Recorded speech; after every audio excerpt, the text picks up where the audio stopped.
ராமேஸ்வரம் ராமநாத சுவாமி கோவில் உண்டியல் காணிக்கை 2,26,00,000. ராமேஸ்வரம் ராமநாத சுவாமி கோவிலில் 1,26,00,000 பக்தர்கள் காணிக்கையாக அளித்துள்ளதாக இணை ஆணையர் செல்லத்துறை தகவல் தெரிவித்தார்.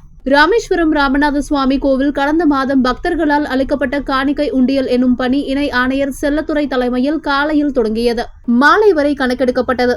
இதில் 1,26,48,998 ரூபாய், தங்கம் 20 கிராம், வெள்ளி 4 கிலோ 800 கிராம் மற்றும் அயல்நாட்டு நோட்டுகள் 124 காணிக்கை அளிக்கப்பட்டுள்ளதாக இணை ஆணையர் தெரிவித்தார்.